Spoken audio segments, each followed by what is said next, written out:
पढ़ाई लिखाई करके थोड़ा सा, लेकिन इसका मतलब यहाँ से कैसे हम सिद्ध करें कि ईश्वर के बिना जब एक पत्ता नहीं हिलता है तो उसमें आपकी एहसान वाली कौन सी बात है? ये पेरेंट्स के लिए खास कर जो पेरेंट्स कहते हैं कि हमने आपको जन्म दिया है जी, आपने उन्हें जन्म कैसे दिया?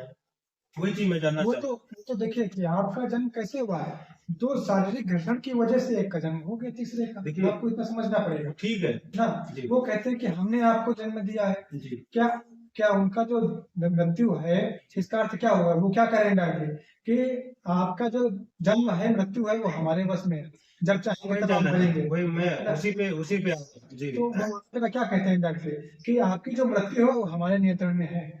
हम जब तक चाहेंगे तब तक आप मरोगे, हम चाहेंगे तो आप जियोगे। मतलब हमारे चाहने से आप जी सकते हो। अगर हम चाहेंगे कि आप 100 साल जियोगे तो बीच में 50 साल पहले आपको परमात्मा लेके नहीं जाएगा। क्या उनके हाथ में है? नहीं, क्या उनके हाथ में है? अगर ऐसा देखिए मेरा प्रश्न इसलिए है आपसे कि अगर ऐसा है कि माता पिता ने मुझे जन्म दिया और उनका एहसान है, ठीक है, वो अच्छी बात है, लेकिन अगर उनके हाथ में जन्म देना और मृत्यु होना दोनों उनके ही हाथ में है, तो आज की डेट में जो हम देख रहे हैं कि हजारों ऐसे व्यक्ति हैं, लाखों में ऐसे व्यक्ति हैं जिनके बच्चे नहीं होते हैं।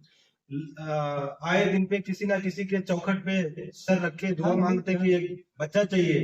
लेकिन इसी पे मैं सवाल ये कर रहा हूँ, अगर ये पेरेंट्स तो हम भी कल और आप भी कल या हर कोई पेरेंट्स, तो उनके लिए हमें कहना चाह रहे हैं कि भाई ये किस बात पे, किस आधार पे आप कह रहे हो कि मैंने आपको जन्म दिया या हमने आपको सब कुछ किया? तो आपने किया नहीं, ये कर्तव्य था आपका, और साथ साथ में ये अहंकार है, गलत कहने मतलब ये माता पिता को हम भगवान इसीलिए मानते हैं क्योंकि वो उंगली पकड़ करके हमको सपोर्ट करते हैं, ठीक है, मानते हैं, लेकिन ये नहीं कह सकते हैं कि हम अहंकार में कि जन्म हमने दिया नहीं तो नहीं होता है। ये संभव ही नहीं, क्योंकि अगर आपके हाथ में होता तो आपको पता है ये जो शरीर है, जो एक शरीर है, इसके अंदर ये भी नहीं पता चलता है कि इसके अंदर मशीन कौन सी किस समय काम करना बंद कर दे, किस समय खून का दौरान रुक जाए, कुछ भी कह लीजिए। हाँ ये है कुछ अपने हाथ में नहीं। उन्होंने जन्म लिया और आपका सम्मान करते हैं, बिल्कुल वैसे ही कि जैसे हम किसी जहाज से एक देश से दूसरे देश में जाते हैं तो उसी तरह हम जहाज का सम्मान करते हैं ना। जी जी ठीक है भाई साहब, आपने बहुत अच्छा कार्य किया, हम आपका सम्मान करते हैं। तो ठीक है, उस जहाज के प्रति हम कुछ करते हैं जो कर सकते हैं, करते हैं ना। बिल्कुल वैसे ही माता पिता एक माध्यम बने। जी जी अब उस माध्यम के प्रति हमारा जो दायित्व भाव है, जितना प्रेम है उतना हम जताएंगे, है ना। तो उनको भी नकारना नहीं है।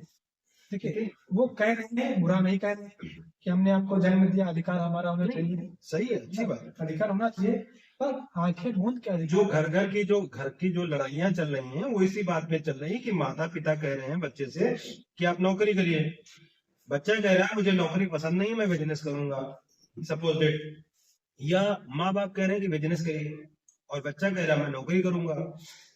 बच्चे की रुचि अलग सेक्टर में, माँ बाप की रुचि अलग सेक्टर में, आपस में दोनों का तनातनी होता है। इसमें गलती दोनों की नहीं है, इसमें गलती क्या है कि समय का डिफरेंस है, समय का। हाँ, आपके माता पिता जिस आयु में थे उस आयु में इतना सब कुछ मौजूद नहीं था। आप देखिए इंटरनेट है, मोबाइल है, क्या क्या नहीं है, सब गाड़ी घोड़ा सब है, लेकिन उस समय क्या ये सब था? देखिए यहाँ पे सारी चीजें सारी चीजें ठीक है, लेकिन सबसे बड़ी बात ये है, लेकिन कुछ भी हो आपस में सामंजस्य होनी चाहिए, टॉर्चर तो नहीं करना चाहिए इस चीज को लेकर के मैंने आपको जन्म दिया तो जैसा कहेंगे वैसे आप करेंगे। देखिए आज के माता पिता को भी समझना पड़ेगा, ठीक है, कि आज का परिस्थिति कुछ और था, पहले कुछ और था, आज से पड़ेगा कि भैया आज हम परिस्थिति कुछ और है, माता पिता की कुछ और। आज के 15 साल लगभग 15 से 20 साल पहले की बात, जैसा मेरा मतलब अनुभव है जो मैंने सुना भी, कि एक ऐसा समय था कि जैसा चाहते थे माता पिता, जहाँ चाहते थे वहीं शादी करते थे, या जैसी बहू चाहती, यहाँ तक कि बेटा जाते ही नहीं था देखने के लिए, बहुत सारी चीजें ऐसी थी। क्या ऐसा आज की डेट में हो रहा है? नहीं हो रहा।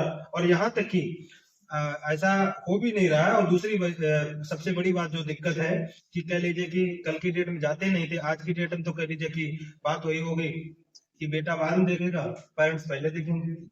वो चाहे पिताजी की बात कर लीजिए, माता जी की बात कर लीजिए, कल की बीते हुए समय में क्या था कि कोई मतलब ही नहीं था इन सब चीजों का। तो समय के अनुसार सब कुछ परिवर्तन आपको समझना पड़ेगा कि परिवर्तन है।